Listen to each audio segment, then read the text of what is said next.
Shri Venkateswara gold తాకట్టులో ఉన్న మీ బంగారాన్ని విడిపించి కొనబడును.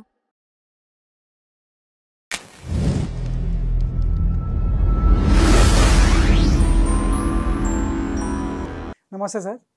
సార్, ఇది విఘ్నేష్ గారు అండ్ నయనతార ఇద్దరు విడిపోతారు అన్నట్టుగా ఒక పోస్ట్ వైరల్ అవుతుంది. అసలు ఏంటి, నిజమేనా లేకుంటే ఫేకా? సడన్గా ఒక వార్త ఆర్టికల్ నేను చూసా.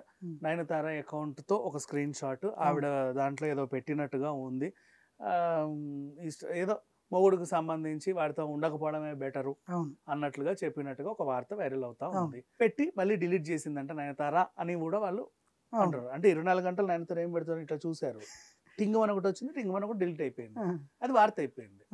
ఎందుకు ఇప్పుడు కాకపోతే ఇక్కడ ఇట్లాంటి విషయాలు వైరల్ అయినప్పుడు ఎందుకు వైరల్ అవుతాయి? బేసికలీ స్టార్ హీరోయిన్లు విడిపోయారు అంటే అంతకు మించిన ఆనందం ట్రోలర్స్కి ఇంకోటి ఉండదు.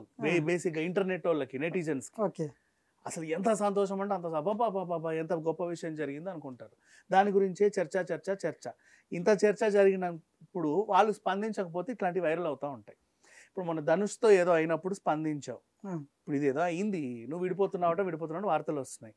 విఘ్నేష్ నయనతారో ఇట్ట కాదండి అట్ట కాదండి ఇట్ట అని ఒక మాట అని ఉంటే ఇక్కడ అయ్యేది కాదు, అంతే కదా.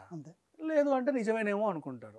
ఒకవేళ సరే నిజమైన అబద్ధమైన సరే వాళ్ళు నిజంగా విడిపోయారే అనుకుందాం, మనకు అనవసరం, అది వాళ్ళ పర్సనల్, ఎవరి పర్సనల్. మా పెళ్లి వైవాహిక జీవితం అనేది సరే కలిసి ఉన్నారే అనుకుందాం, అది కూడా వాళ్ళ పర్సనలే. ఇప్పుడు మనము వాళ్ళు ఎందుకు సెలబ్రిటీలు అయ్యారు? వాళ్ళ వృత్తిలో డబ్బులు సంపాదించుకోవడానికి వాళ్ళు సెలబ్రిటీలు అయ్యారు. నువ్వు నేను కూర్చొని మాట్లాడుకోవడానికి వాళ్ళు సెలబ్రిటీలు అవ్వలేదు. సో కలిసి ఉన్నా విడిపోయినా అది వాళ్ళ పర్సనల్, దాని గురించి మనం మాట్లాడదు. ఎప్పుడు నిజంగా విడిపోయినా సరే అయ్యో అట్ట అనొద్దు, కలిసి ఉన్నా కూడా డిస్ట్రి పెట్టద్దు. ఇంత సీరియస్ వచ్చినప్పుడు మనం స్పందించవచ్చు కదా వాళ్ళు. అదేమా ఎందుకు అని. ఇప్పుడు ఇదొకటి, మళ్ళీ నువ్వెందుకు స్పందించట్లేదు అనేది ఇంకో బాధ.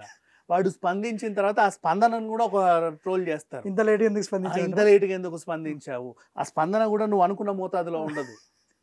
అట్లా స్పందించాలి కదా, ఇట్టెందుకు స్పందించావంటావు. ప్రతిదానికి క్వశ్చన్లు వేస్తే ఎట్ట బతుకుతారు? అందుకే సైలెంట్గా ఉంటారు. అది కూడా ప్రాబ్లమే మళ్ళీ. Okay, thank you.